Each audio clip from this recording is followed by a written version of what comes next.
Think about the last time you sat down to write a truly great AI prompt. Maybe you were trying to get Claude to audit a piece of complex code, optimize a data pipeline, or draft a deeply nuanced client proposal. You probably spent 10, 15, maybe even 20 minutes tweaking the phrasing, defining the persona, setting strict constraints, and formatting perfect examples. And it worked beautifully. You got the exact output you needed. But then an hour later, you opened a brand new chat tab and your AI was completely blank. The intelligence you just painstakingly engineered evaporated the second you hit new chat. I call this the efficiency paradox. The harder you work to make your AI smart in the short term, the more time you waste repeating yourself in the long term.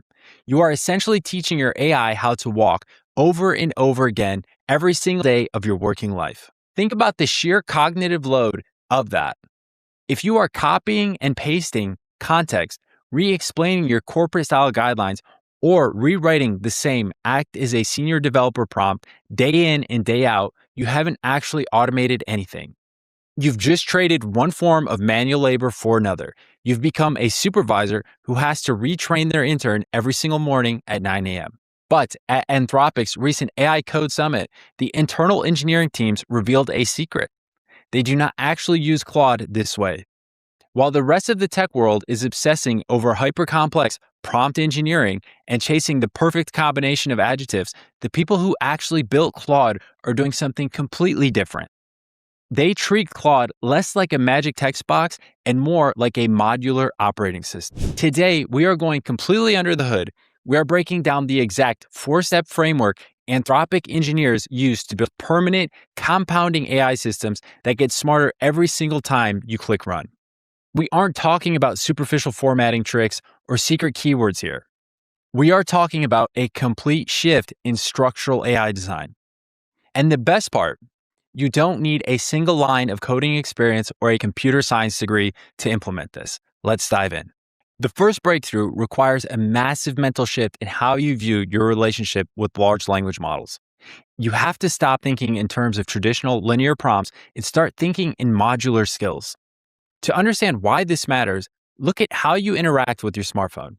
When you wake up in the morning and you want to check the weather forecast, you don't write a raw script to ping a meteorological database, nor do you type out a 300-word set of behavioral rules to your phone's central processor. You don't unlock your screen and say, act as a local weather reporter, look at my exact GPS coordinates, cross-reference them with the current time, and format the temperature in a clean, easy-to-read grid. You just tap the weather app. Anthropic engineers look at repetitive tasks exactly like smartphone apps. They realized very early on that 90% of what we ask AI to do isn't novel. It's deeply, systematically repetitive. It's analyzing the weekly bug log, rewriting the same type of boilerplate code, or processing customer data using the exact same corporate compliance guidelines. So instead of writing an essay to Claude every time a task pops up, they package the entire underlying logic, the context, and the rules into an organized, permanent architectural folder called a skill. When you make this shift, your daily workflow changes entirely. You transition from being a writer of prompts to an architect of capabilities. Let's look at the practical contrast to see exactly how it plays out in the real world. The old way, which was prompting, versus the new way, which is the skill architecture. Paste a massive 500-word system persona prompt into a blank chat. Type a simple, clean trigger like /audit or /format. Manually explain your coding or writing style every single session. Feed raw data directly into a pre-configured skill environment. Lose the context and nuance the moment the chat window closes. But the skill remains anchored as a permanent tool in your workspace sidebar. And if you're looking to learn more about Claude Code and how to monetize it, we have a community linked down in the description below. We have a complete Claude Code masterclass. We also have a daily task guide of which you can do step by step each day to land your first AI client. Hope to see you there. Now, you might be wondering, how do I know which parts of my job should be turned into a skill? To figure that out, you can run a quick diagnostic check right now. This is what I call the skill discovery framework. Ask yourself these 3 precise questions about your weekly routine. What specific tasks do I perform at least 3 times a week that take more than 10 minutes of my time? Does this task rely on a structured set of rules existing templates, static guides, or historical data? Am I constantly copying and pasting the same background context, code-based descriptions, or project goals into new chats? If the answer to any of these questions is a definitive yes, you do not need a better prompt. You need to stop wasting your time in the prompt and reset loop. You need to build an app style skill. This brings us to rule number 2, which I call the Iceberg Rule. When amateur prompt builders want to better results from an AI, they spend hours obsessing over the wording of their instructions. They change "be concise" to "write in a brief, punchy manner." They add words like "please" or "your career depends on this." They treat the prompt like a magic spell where changing a single adjective fixes everything. Anthropic engineers do the exact opposite. They don't obsess over the text instructions. They focus heavily on the tools and the assets attached to the model. When you look under the hood of a true engineer-grade skill, it isn't just a block of text. It is structured rigidly into 3 entirely different layers, each serving a distinct purpose. Layer 1, the beacon. This is a brief, highly concentrated summary of what this skill does. Claude reads this tiny description purely to decide if and when it should wake this specific skill up to solve a user's problem. Layer 2, the playbook. This is your step-by-step logic, edge cases, and structural rules. It tells Claude exactly how to sequence its thoughts using rigid frameworks like XML tags to separate data from instructions. Layer 3, the leverage. This is where 90% of the value lives.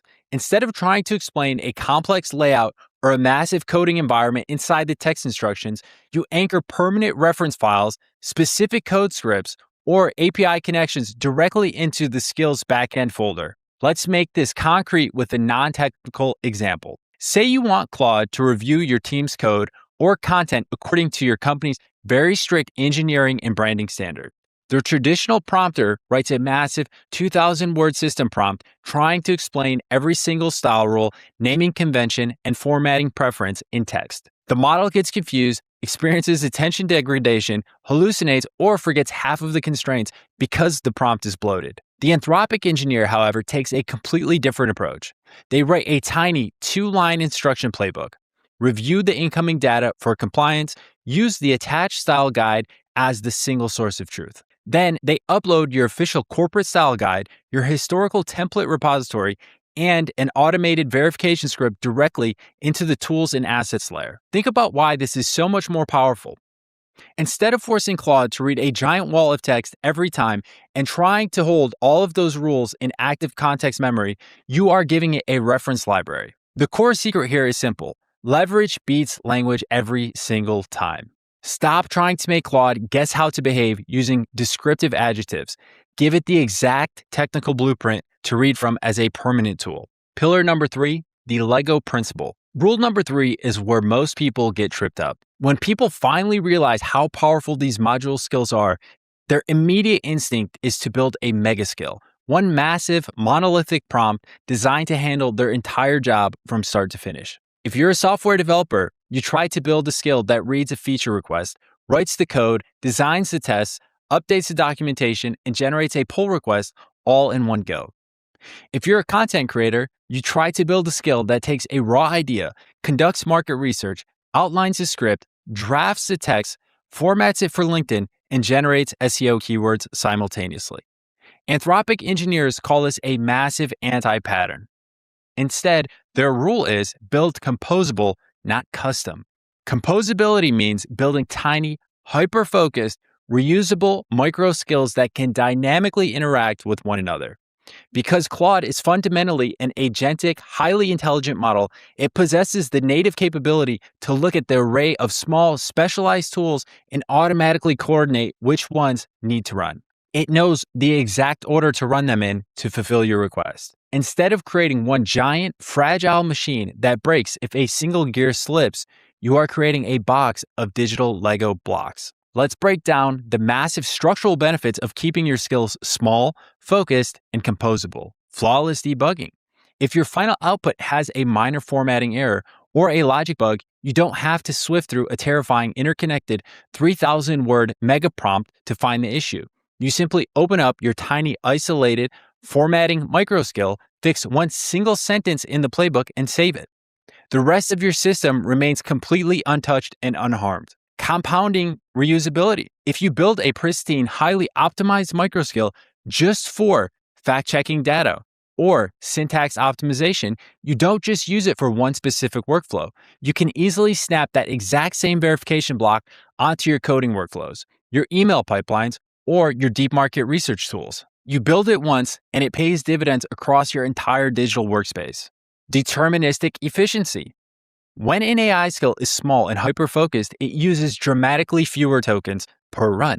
This means it executes much faster, costs significantly less if you're running it at scale, and operates with pinpoint accuracy because the model's attention mechanism isn't overwhelmed by competing instructions and conflicting constraints.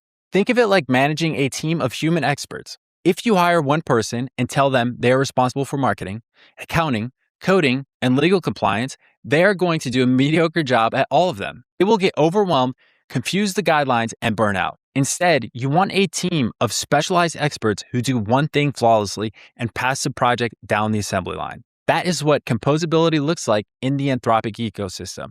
You build a specialized writer, a specialized debugger, and a specialized formatter. Then you let Claude act as a project manager who orchestrates them all. Pillar 4, the Perpetual engine. This brings us to the fourth and final rule. And honestly, this is the one that completely shifts your relationship with artificial intelligence over the long arc of your career. It's the concept of the perpetual engine. Traditional prompting leaves absolutely no legacy. When you close a standard chat tab, the intelligence resets back to absolute zero. Every single morning, you open your browser, you are working with a stock, generic AI that knows exactly as much about your business preferences, your architectural standards, and your personal style as it did on day one. It's a completely flat learning curve. But when you restructure your workflows around permanent, modular skills, you are suddenly building a living digital asset that retains structural memory. The goal of an Anthropic engineer is very simple. Claude on day 30 should be exponentially smarter, faster, and more aligned with your specific style than Claude on day 1. To achieve this compounding intelligence, you have to implement a continuous feedback loop. Every single time you run a skill and the final output isn't completely perfect, you do not just manually turn to patch the text in your editor and move on with your day. That is a wasted data point. Instead, you stop, take 10 seconds, and ask yourself one critical question from our post-session optimization framework. Is this mistake a bizarre one-time fluke based on weird input data, or is the AI running into a structural edge case that it should know how to handle forever? If it's an edge case, you immediately open up the playbook layer of that permanent skill. You drop in a quick one-sentence rule, an explicit counterexample, or a negative constraint detailing exactly how to navigate that specific trap in the future. Never use deprecated libraries like X when optimizing this specific data pipeline. Instead, always default to Y. By doing this, you are treating every minor mistake not as an annoyance, but as cheap, highly valuable data to upgrade your infrastructure. Over the course of a single month, your modular skills naturally absorb your personal nuances, your specific industry compliance standards, and your unique coding guidelines. You are systematically manufacturing a custom-tailored AI assistant that cannot be replicated by anyone else in the world because it is built entirely on your real-world feedback. When you step back and look at the big picture, using Claude, like the engineers who designed it, isn't about learning complex syntax, mastering secret phrases, or buying massive prompt packs online. It is a fundamental shift in the infrastructure and mindset. Let's summarize the entire Anthropic blueprint we covered today. Pillar 1, move away from disposable prompts and transition entirely to permanent, reusable skills with an App Store mindset. Pillar 2, stop playing with superficial adjectives, anchor heavy tools and assets beneath the surface using the Iceberg Rule. Pillar 3, keep your architectures lightweight and composable. Build small specialized blocks that snap together rather than massive, fragile mega prompts. And Pillar 4, treat every single output error as an opportunity to upgrade your permanent playbooks, turning your workspace into a perpetual engine of compounding intelligence. When you implement this framework, you stop treating AI like a magic parlor trick that you have to coax in the morning to get working. Instead, you start building a digital engine a custom operating system that works for you around the clock, getting smarter, getting sharper, and more efficient with every single execution. Hit the like and subscribe button. We have a link down below to join our AI community. We hope to see you there.